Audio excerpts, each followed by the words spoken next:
রাধে রাধে। আজ রাধা রমন প্রভুর প্রাকট্য দিবস। সেই উপলক্ষে আপনাদেরকে হার্দিক শুভকামনায়। এই রাধা রমন প্রভু বৃন্দাবনে সাক্ষাৎ রূপে, যিনি রাধাকে সর্বদাই আনন্দিত করে থাকেন, শ্রীকৃষ্ণ সেই লাদিনী শক্তির সারভূত সার রাধা রমন রূপে গোপাল ভট্ট গোস্বামীর শালিগ্রাম শিলা থেকে সাক্ষাৎ প্রকট হয়েছে। তো এমনই তার প্রেম ও ভক্তি যে তাতে শালিগ্রাম শিলা থেকে সাক্ষাৎ প্রকট হয়েছে রাধারমণ প্রভু। কি করে হয়েছে সেটা আপনাদেরকে সম্পূর্ণ ভিডিওটা শুনুন, বুঝতে পারবেন। রাধে রাধে। আপনাদেরকেও এই রাধারমণ প্রভুর জন্মদিন উপলক্ষে, প্রাকট্য দিবস উপলক্ষে হার্দিক শুভকামনায়।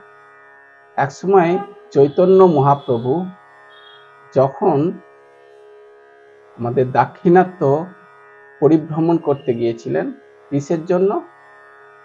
যখন কেশব ভারতীর থেকে সন্ন্যাস গ্রহণ করার পরে দাক্ষিণাত্য পরিভ্রমণ করতে গিয়েছিলেন ভক্তি প্রচারের জন্য। আর তিরুমালা, তিরুপতি, রামেশ্বরম, এই আমাদের যে রঙ্গনাথা টেম্পল, সেসব স্থানগুলোতে গিয়ে গিয়ে দিব্য সংকীর্তন দ্বারা ভক্তদেরকে নাম প্রচারের জন্য উনি কৃষ্ণদাস তার সেবকের সাথে সঙ্গ করে গিয়েছিলেন এবং বহুত আকারে মানে সংকীর্তনের দ্বারায় এবং নাম কিভাবে নিয়ে ভগবানকে নাম প্রচার উনি জগৎকে শিক্ষা দিয়েছিলেন। কিন্তু তার সাথে সাথে পরম ভক্ত, যে আমরা বলি না, শ্রীকৃষ্ণ চৈতন্য প্রভু নিত্যানন্দ শ্রী অদ্বৈত গদাধর শিবাসাদি গৌর ভক্তবৃন্দ, এই যে পঞ্চতত্ত্বের নাম নেওয়া হয়, কিন্তু বৃন্দাবনে আমরা যে আজকে যে স্থানগুলো দর্শন করছি সেগুলো কিন্তু আগে ছিল না। মোহাম্মদ গৌরী এবং শ্লেচ্ছরা এতই বৃন্দাবনে অত্যাচার করেছিলেন, তার নাম নিশান পর্যন্ত সব মিটিয়ে দিয়েছিলেন, কিন্তু দুটো দিক খালি মিটাতে পারেনি। এক হচ্ছে যমুনা নদী, দুই হচ্ছে গিরিরাজ গোবর্ধনকে। কিন্তু চৈতন্য মহাপ্রভু তাদের পার্শ্বদেরকে পাঠিয়েছিলেন। কাকে কাকে? অনেক, তার মধ্যে রূপ গোস্বামী, সনাতন গোস্বামী, গোপাল ভট্ট, জীব গোস্বামী, এনাদেরকে পাঠিয়েছিলেন বৃন্দাবনে। কিন্তু এই গোপাল ভট্ট আমাদের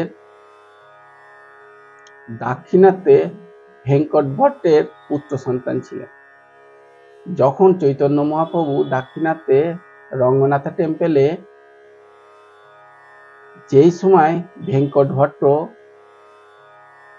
ওই মন্দিরের পুরোহিত ছিলেন, আরতি করছিলেন, সেই সময় গিয়ে উপস্থিত হন আমাদের চৈতন্য মহাপ্রভু। কিন্তু আরতি করছেন যখন নারায়ণকে শেষ নাগের উপর, মানে নারায়ণ শয়ন করছে আর লক্ষ্মী মাতার চরণ প্রক্ষালন করছে, অর্থাৎ দাবাচ্ছেন। তো এই যে রঙ্গনাথা টেম্পলে যে নারায়ণ, ওইটা হচ্ছে, আমি এর আগেও বলেছিলাম, স্বয়ং আমাদের ব্রহ্মা যখন সৃষ্টি কার্য করেছিলেন, সৃষ্টি কার্য মনু শতরূপার দ্বারায় উত্তানপাত, প্রিয়ব্রত, আকুতি, দেবতী, প্রসূতি, এই মনুর যে সন্তান সৃষ্টি কার্য হয়েছিল। বাকি ব্রহ্মা তখন চিন্তা করলেন, আমি সৃষ্টি কার্য সবকিছু করেছি, কিন্তু আমি কি নিয়ে থাকবো, আধার। তখন নারায়ণের কাছ থেকে, ওই নারায়ণ থেকে চেয়েছিলেন যে আপনার যে স্বরূপ আমাকে দান করুন।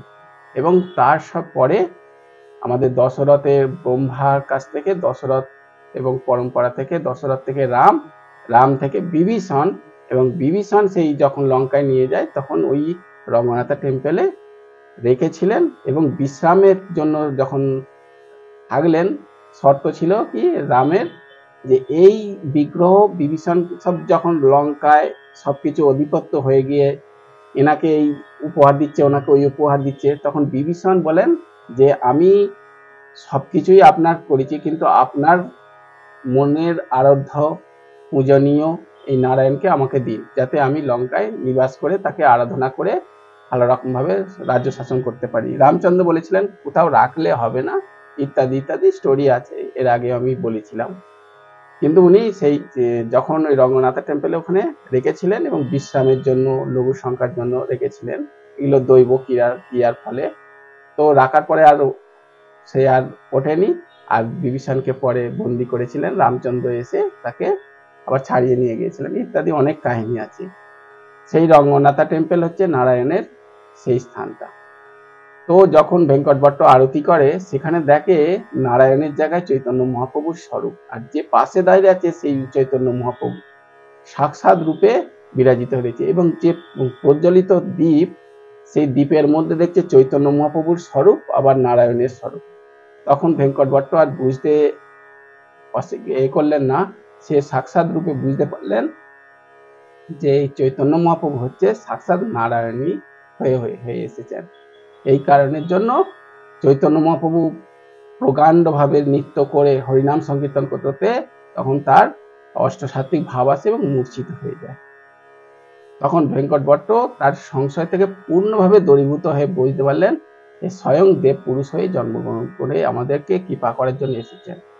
তো মহাপ্রভু যখন মূর্ছিত ভঙ্গ হলো, ভেঙ্কট ভট্ট নিবেদন করলেন যে আমার গৃহেতে এমনিতেই চতুর্মাস আগমন এসছে, হ্যাঁ, যে আষাঢ় মাসে যে সময় করে হয় না, ভাদ্র আশ্বিন কার্তিক অঘ্রাণ, সেই সময় যে চাতুর্মাস চলে, সেই সময়টা করে আপনি আমার গৃহেতে থাকুন, এমনিতেই বর্ষার সময় কোথায় যাবেন, তো সেখানে থেকেছিলেন। কিন্তু ভেঙ্কট ভট্টের যে পুত্র যে গোপাল ভট্ট, উনি গোপাল ভট্টকে কৃপা করার জন্য, ভগবান তো উনি অন্তর্যামী, তো চৈতন্য মহাপ্রভু সংকীর্তন করতেন ব্রহ্ম মুহূর্তে, সায়কালে, দোপহার, সবসময় সংকীর্তন করতেন, আর তার সাথে ভেঙ্কট ভট্ট ওনার গৃহপত্নী এবং গোপাল ভট্ট সংকীর্তন করতেন। বিশেষত মহাপ্রভুর উচ্ছিষ্ট প্রসাদ, তো গোপাল ভট্টকে দিতেন। কেন দিতেন? কারণ ওনার যে চৈতন্য মহাপ্রভুর যে ভাবামৃত যে উচ্ছিষ্ট, সেই যে বলি না, ভক্ত পদ ধূলি, ভক্ত পদ জল, ভক্ত ভক্তি শেষ মোহায় তিন বল। তা ভক্তের চরণ ধূলি, আর ভক্তের উচ্ছিষ্ট প্রসাদ, আর ভক্তের কথামৃত, এই তিনটে জিনিস যিনি রাধা কৃষ্ণকে দর্শন করতে চান এই জন্মেতেই, তার মুখনিসৃত বাণী শুনবেন। যিনি রাধা কৃষ্ণকে দর্শন প্রাপ্তির অভিলাষা, উৎকণ্ঠা, যেমন মানে বুক চিরে ফেলার মতো অষ্টসাত্ত্বিক ভাব আছে, তার মুখনিসৃত বাণী সৎসঙ্গ শুনবেন, তবেই আপনার উপর কৃপা হবে। তো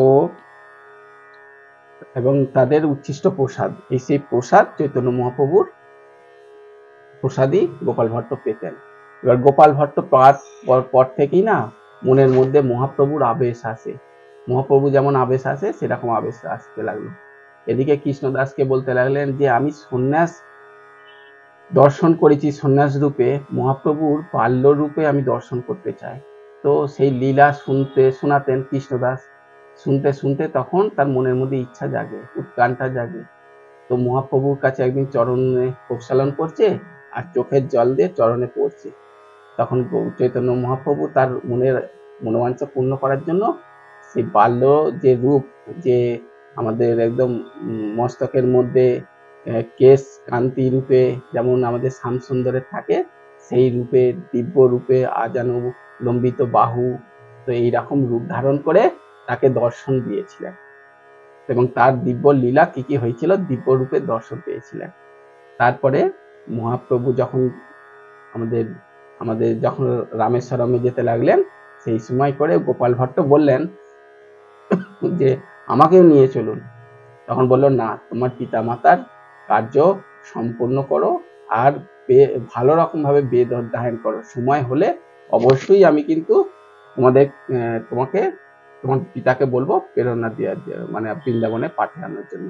আর বৃন্দাবনে যখন যাবে তখন তুমি দণ্ডকী নদী থেকে শালিগ্রাম শিলা নিয়ে এসে পুজো করবে। বৃন্দাবনে। এই বলে উনি গেছেন এবং বলেছেন আমি বৃন্দাবনে কিছু পরিকরকে বলে রাখবো। কিন্তু এই কথা শুনে গোপাল ভট্ট ধীরে ধীরে বড় হতে লাগলো। মহাপ্রভু যখন জগন্নাথ মন্দিরের সামনে গম্ভীরা গৃহের মধ্যে ভাবাবিষ্ট হলেন, কিন্তু জীব গোস্বামীকে বলে গিয়েছিলেন। তারপরে গোপাল ভট্টর যখন মাতা পিতার দেহ অবসান হলো, তখন তিনি বৃন্দাবনে গেলেন এবং বৃন্দাবনে গিয়ে দেখলেন যে মহাপ্রভুর সঙ্গে আর দর্শন কি করে হবে, কিন্তু জীব গোস্বামীকে আদেশ দিয়েছেন ওনাকে এলে তো গণ্ডকী নদী স্নানেতে স্নান করতে আর শালিগ্রাম শিলা, কিন্তু ওখানে কি সর্বদাই তো ঠান্ডা, কি করে যাবে, তুলসী পত্র কি করে নিয়ে যাবে, কিন্তু সেখানে ডুবকি লাগে মহাপ্রভুর নামেতে, দেখলেন শালিগ্রাম শিলা তার হাতের মধ্যে চলে আসে।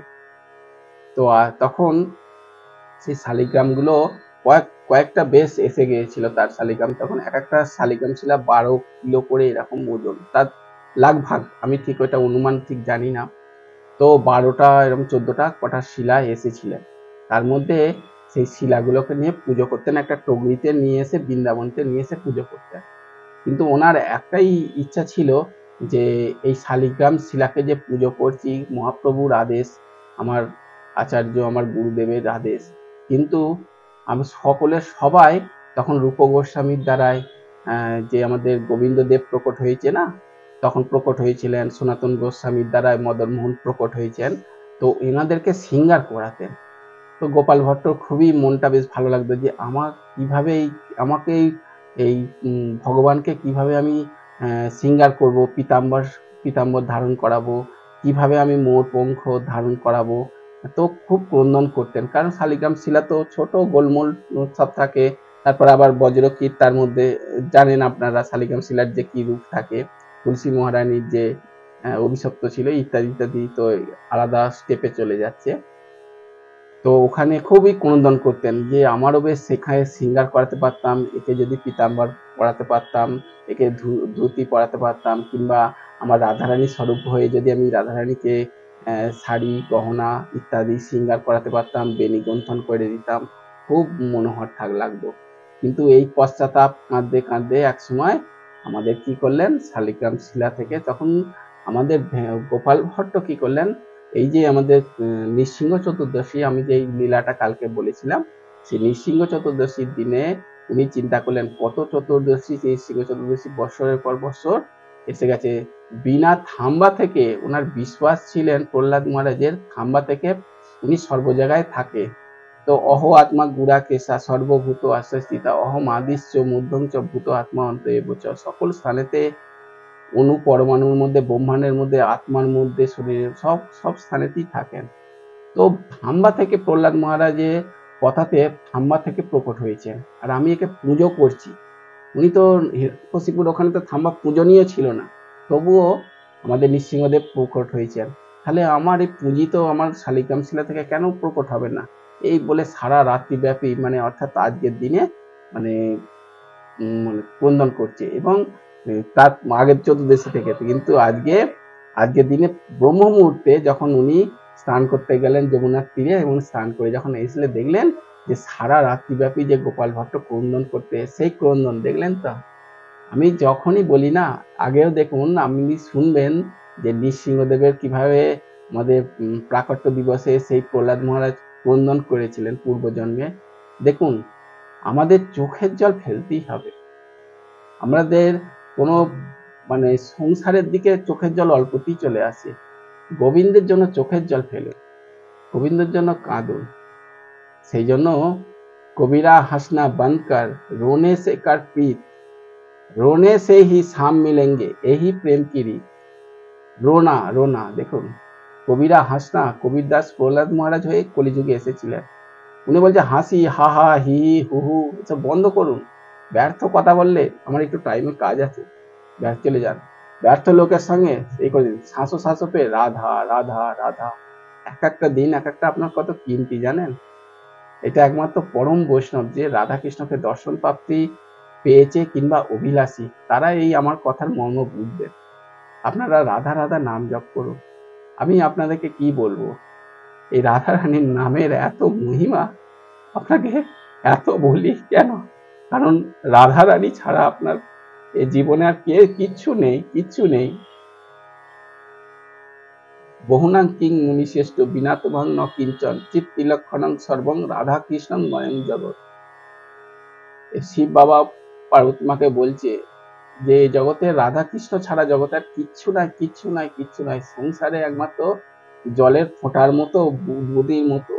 ক্ষণিকের জন্য দেখুন না, ছোটবেলা থেকে এসছি, জ্ঞানহীন হয়ে বড় হলাম, সংসারে হলাম, কিন্তু এই সংসারে বৃদ্ধ হলে রোগ জ্বালা, ছোটবেলায় পড়াশোনার এতে বীজখানের সময়টা এইসব হাসি ঠাট্টা করে কি হবে জানতে পেরেছেন। এবার রাধা রাধার জন্য আকুলতা, সেই আকুলতা, যে আকুলতা হনুমান বুক চিরে ফেলেছিলেন, সেই আকুলতা করুন। গোবিন্দের জন্য, রাধারানীর জন্য বুক ফেরে ফেলা, বুক ফাটতে বলছি না, সেই আকুলতা, পেয়াস, যেমন মাছ জল থেকে চলে আসে, সেই আকুলতা। রাধা রাধা নাম জপ করুন। একটা দিন চলে গেলে, রাধা আজ দর্শন পেলাম না, আমাকে আরো দৃঢ় সংকল্প নিয়ে আমাকে রাধারানীকে ডাকতে হবে, নিশ্চয়ই আমার মধ্যে কমিয়ে আছে। রাধারানী অতিরিক্ত কৃপা করবেন। রাধা রাধা রাধা রাধা করে সর্বক্ষণ 40 মালা 60 মালা রাধা রাধা নাম জপ করুন, শাশ্বত রাধে রাধে যখন রাধারানী চিন্তান করুন, রাধারানীকে শৃঙ্গার করুন, এরকম করুন, ঠিক আছে? তো তখন গোপাল ভট্ট সারা রাত সে কেঁদেছিলেন। কাঁদার ফলে দেখুন এতই পশ্চাতাপ যে গোবিন্দ আমাকে দর্শন দিন, কৃপা করুন, আমি আপনাকে শৃঙ্গার করাতে চাই। তখন একটা সাহুকার সেই সময় সোনার গহনা ফহনা তাকে শৃঙ্গারের জন্য দিয়েছিলেন। গোপাল ভট্ট বললেন, আমার এই শালিগ্রাম শিলা কিভাবে করব? তো উনি প্রচন্ড হারে ক্রন্দন করেছেন, এবং যখন ব্রহ্ম মুহূর্তে যখন স্নান করে যখন আসলেন এবং তার সম্মুখে দেখলেন যে শালিগ্রাম শিলা থেকে রাধারমণ প্রকট হয়েছে, তখন বলিয়ে রাধারমণ প্রভু কি জয়। তো তখন এটা ভাগবত যখন হয় তখন এই কীর্তনটা হয়, জয় জয় রাধা রমন হরি বল, জয় জয় রাধা রমন হরি বল, হরি বল হরি বল হরি বল, হরি বল হরি বল হরি বল, জয় জয় রাধা, জয় জয় রাধা, জয় জয় রাধা রমন হরি বল, জয় জয় রাধা রমন হরি বল। যাই হোক, তো এই সংকীর্তনটা হয়। তো এই রাধারমণের এরকম কীর্তন করলেন এবং তাকে শৃঙ্গার করে এবার তখন বলছেন, আরে গোপাল ভট্ট নাও এবার আমাকে শৃঙ্গার করা মনের মতো। তখন অশ্রু নিগত করে একদম বুক ফাটিয়ে তখন শৃঙ্গার করছে। রাধারমণকে মাথায় ময়ূর পুচ্ছ ধারণ করেছে, তাকে লাল পীতাম্বর, তাকে ধুতির মতো পরিয়েছে এবং তাকে পীতাম্বরে চূর্ণি লাগিয়ে এবং আরতি করছে, এবং যত সব বৈষ্ণব সব ছিল জয় জয়কার করছে, বলিয়ে শ্রী রাধারমণ প্রভু কি যায়। তখন 3 দিন ধরে তাকে অভিষেক করে তাকে তার প্রসাদ নিয়ে সবাই বৈষ্ণব সমাজকে এবং সকলকে প্রসাদ বিতরণ করা। আর সেই থেকে রাধারমণ প্রভু গোপাল ভট্টের দ্বারা প্রকট হয়েছে আজকের দিন, ঠিক আছে? তো আপনারাও যদি চান যে গোপাল ভট্ট যে আর্তনাদের দিয়ে শালিগ্রাম শিলা থেকে রাধারমণ প্রকট হয়েছে, তাহলে আমরা পতিত হয়ে পড়েছি, আমাদের মধ্যে কেন কিছু নেই কেন? আমরা কি ভগবান কৃপা করে না? কৃপা অবশ্যই করবেন। আপনি মীরার মতো হন না, আপনি গোপাল ভট্টের মতো হন, আপনি জীব গোস্বামীর মতো হন, আপনি শ্যামানন্দ প্রভুর মতো ঝাড়ুটাকেও পর্যন্ত দেখুন মস্তকে ধারণ করে বলছে হা রাধে, এখানে চরণ রেণু নিয়ে আপনি কত রকম ভাবে রাসলীলা করেন, কত আপনার চরণ ধুলি পড়েছে, এই ভাবনাটা নেই। ভাব সে ভুকা হুঁ मैं ভাবি খাতা হুঁ, ভাব সে जो भजता है वही मैं लेता हूँ। ভাবের ভুকা, প্রেমের ভুকা, ওকে পত্রং পুষ্পং ফলং তয়ম জমে ভক্তি প্রয়োজ্যতি তদম ভক্ত পৌতস্লামী প্রজতা। পত্র দিয়ে, পুষ্প দিয়ে, ফল দিয়ে যদি না হয় চোখের জল, আপনি এইরকম ভাবে ভাব থাকা চাই, প্রেম থাকা চাই, আকুলতা পূর্বক ডাকুন, সাক্ষাৎ আপনাকে রাধাকৃষ্ণ দর্শন দেবে। আপনার দৃঢ় বিশ্বাস করুন, একদম এ জনমেই দেবে, অবশ্যই দেবে। আপনি খালি রাধা তার নাম জপ করুন আর ক্রন্দন করে ডাকুন। উনি কৃপাময়ী, দয়াময়ী। যস্যা রেণু পাদায় বিশ্ব ভর্তা যস্য অঙ্কে বিলুণ্ঠন কৃষ্ণ দেবায় শশমারায় তস্মাদ রাধিকা শক্তিধাত্রী নমামা। শ্রীকৃষ্ণ স্বয়ং বলছেন, হ্যাঁ, সামবেদ বলে দিচ্ছে, ঋগ্বেদ বলতে পারছে না, সামবেদ বলে দিচ্ছে যা রাধাকে, রাধা তখন বলছে যার শ্রীকৃষ্ণ হচ্ছে অনন্ত কোটি ব্রহ্মাণ্ডের মালিক, সে কিনা রাধারানীর চরণ ধুলি পাওয়ার জন্য লটপট হয়ে যাচ্ছে খালি রাধে রাধে বলে, তাহলে সেই রাধারানী এতই কৃপাময়ী, দয়াময়ী, আপনার উপর কি কৃপা করবে না? অবশ্যই করবে, ঠিক আছে? আজকে রাধারমন প্রভু প্রাকট্য দিবস উপলক্ষে আপনাদেরকে হার্দিক শুভকামনা। প্রেম সে বলুন রাধা রমন প্রভু কি জয়। রাধে রাধে।